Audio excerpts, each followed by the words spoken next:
دوسرے والے سے اگر اس کی اولاد ہوئی، اولاد کا نسب ثابت، اولاد کا نسب اسی سے ثابت ہوگا دوسرے والے سے، اس لیے کہ اس کا تو کوئی گناہ نہیں ہے نا بھائی.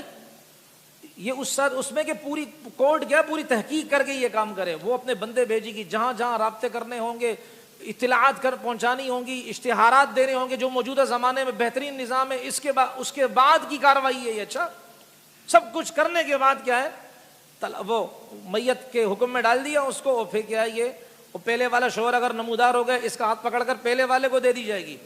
اور دوسرے سے اگر کہ اولاد ہو تو وہ ثابت النسب. ثابت النسب کا مطلب کیا ہے کہ وہ گناہ کے راستے سے، ہم نہیں کہیں گے کہ یہ گناہ کے راستے سے پیدا ہوا ہے یہ بچہ یا بچی. ہاں، اب وہ پہلے والے کے پاس جب آئے گی نیا نکاح کرنے کی ضرورت نہیں ہوگی.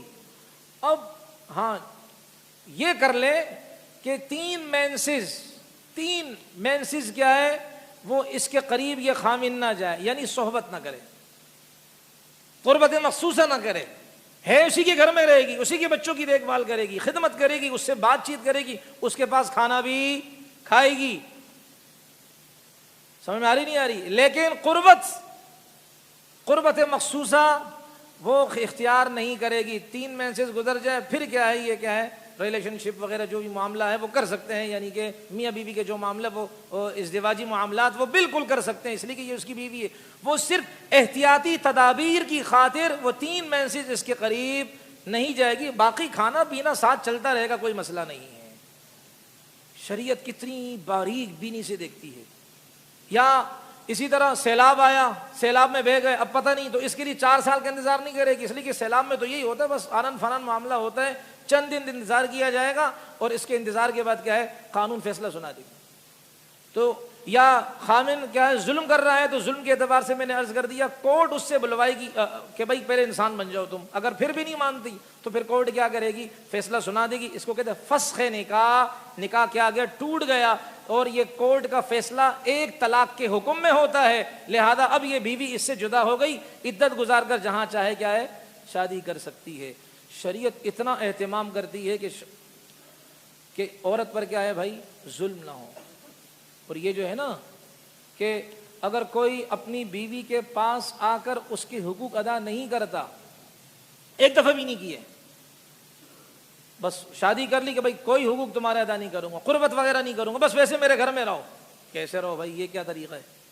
اس صورت میں پھر کیا ہے، یہ عورت جا سکتی ہے. کیوں؟ اس کی علماء نے وجہ کیا بتائی، عجیب وجہ بتائی ہے. دیکھیں، جب خاوند اپنی بیوی کا خرچہ نہیں دے سکتا، خرچے سے مراد بنیادی ضروریات، یعنی کہ گٹکے کے پیسے نہیں دیتا اس لیے میں کورٹ جا رہی ہوں، یہ نہیں، بنیادی ضروریات نہیں ادا کرتا، فراہم نہیں کرتا، کپڑے کے اعتبار سے، کھانے پینے کے اعتبار سے یہ ادا نہیں کرتا، تو کورٹ جائے گی. علماء فرماتے ہیں جب اس بارے میں وہ کورٹ جا سکتی ہے تو جب اس کی ذاتی خواہشات اگر نہیں پورا کر رہا، اس میں تو اس سے بھی زیادہ کیا ہے شدت ہے کہ کورٹ جائے. اس لیے کہ مال تو پھر بھی کسی سے قرضہ لے سکتی ہے، اس میں کیا کسی سے وہ صحبت کر سکتی ہے؟ دوسرے سے نہیں کر سکتی. اس لیے یہ اس کا درجہ تو اور خطرناک ہے. اگر کوئی ادا نہیں کرتا حقوق، یہ جا سکتی ہے اور اپنے لیے کیا حق کی آواز بلند کر سکتی ہے. شریعت یہاں تک عورتوں کو سپورٹ کر رہی ہے، اور ہم نادان، ہمارے مسلمان بھائی مسجد سے درس سے دور ہیں، اسلامی تعلیمات سے دور، کہتے نہیں جی انصاف نہیں ہے. وہ جیسے کہ وہ ہوتے ہیں نا کہ وہ دیت میں انصاف نہیں ہے. ایک مثال میں دے دوں، دیکھیں، خامن کو اگر کسی نے قتل کر دیا اور کیا ہے انجانے میں، جان کر نہیں، اس میں تو جان کر تو پھر کو قتل کیا جائے گا، انجانے میں تو اس کی دیت کیا ہے کہ جس قاتل نے قتل کیا ہے، جان کر نہیں، انجانے میں لگ گیا، تو اس کے ذمے کیا ہے کہ وہ مرد کی دیت 100 اونٹ دے. کتنے اونٹ؟ چلو ایک اونٹ کی قیمت لگاؤ 1 لاکھ، تو 100 اونٹوں کے کتنے بن گئے بھائی؟ 1 کروڑ. اور اگر کسی عورت کو کسی نے قتل کر دیا انجانے میں، جان کر نہیں، اس کی دیت کیا ہے؟ 50 اونٹ. اب آ گئی ویلڈنگ کے چشمے لگانے والی آنٹیاں، میرا جسم میری مرضی والی آ گئی، او کتنا بڑا ظلم ہو گیا، کیا وہ اڑے ماڑوں کے، دیکھو بھائی کیا ہو گیا، مرد کی دیت 100 اونٹ اور عورت کے 50، ہم تو عورتوں کی حقوق کی جنگ لڑیں گے. یہ دیکھو عورت کے ساتھ ناانصافی ہو رہی ہے. او عقل کی اندھی، واقعی تو نے کالا چشمہ پہنا ہوا ہے. او بھائی یہاں مرد مرا ہے تو اس کے 100 اونٹ کس کو مل رہے ہیں؟ 100 اونٹ کے پیسے عورت کو مل رہے ہیں، عورت تو زندہ ہے نا، 1 کروڑ مل رہا ہے اس کو مصیبت کو. اور یہاں عورت مری ہے اور اس کے 100 اونٹ کا آدھا کرو 50 لاکھ روپے کس کو ملے؟ شوہر. یہاں تو نقصان کس کو ہو رہا ہے؟ آپ کو ہو رہا ہے, مجھے نہیں ہو رہا. سمجھ میں آ رہی ہے؟ یا نقصان شوہر کو ہو رہا ہے.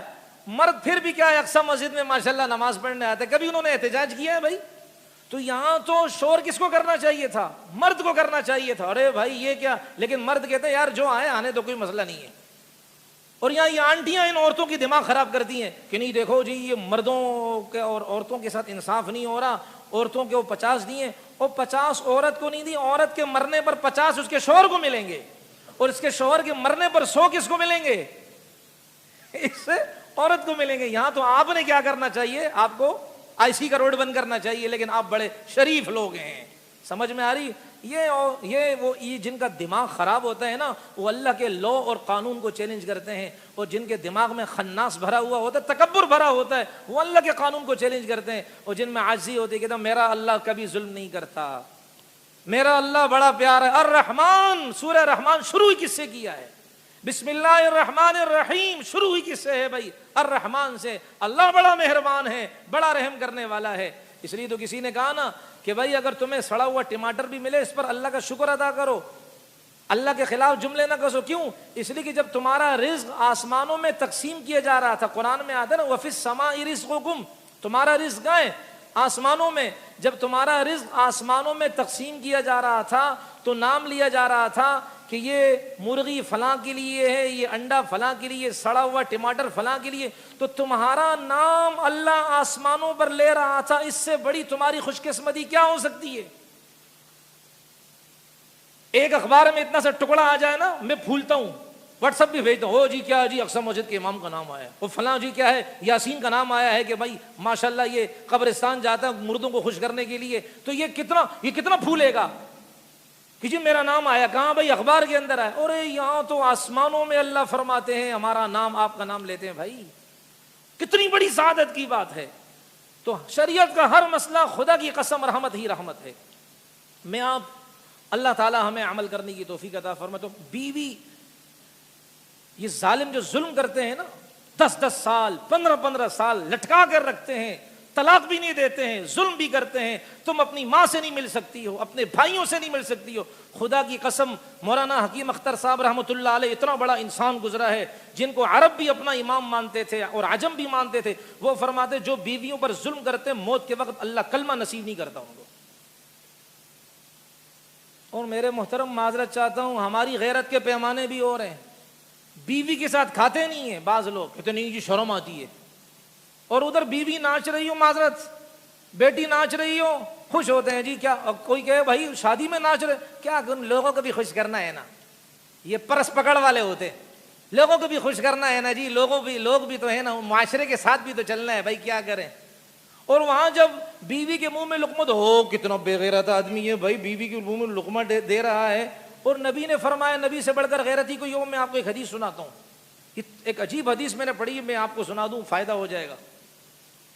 رسول پاک علیہ الصلوۃ والسلام نے فرمایا, جس کا مفہوم یہ ہے, یہ حدیث تو آپ نے سنی ہوگی, جب میاں اپنی بیوی کو پیار بھری نگاہ سے دیکھتا ہے, بیوی اپنے خاوند کو پیار بھری نگاہ سے دیکھتی ہے, آسمانوں پر اللہ دونوں کو پیار بھری نگاہ سے دیکھتا ہے.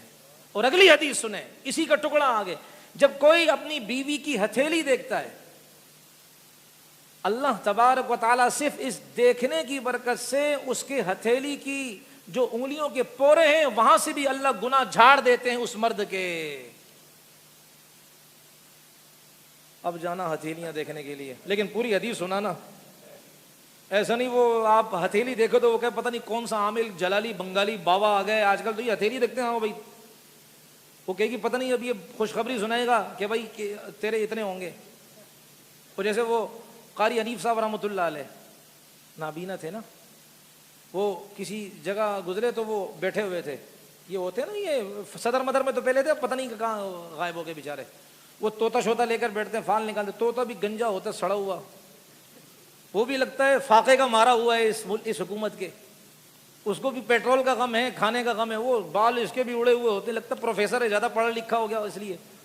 اب اس سے کیا ہے, فال نکالتے ہیں جی, یہ اٹھائے گا تو یہ آپ کا فال, یعنی ہماری قسمت کون بتائے گا؟ یہ آدھے بالوں والا طوطا, یہ ہماری قسمت بتائے گا بھائی. اب اندازہ لگاؤ ہم کہاں سے کہاں آ رہے ہیں. جیسے کہ وہ جب میچ شروع ہوتے ہیں نا یہ خصوصاً انڈیا پاکستان کے کو جی اب کون جیتے گا, پاکستان انڈیا, چلو بھائی 2 بیل فیصلہ کریں گے.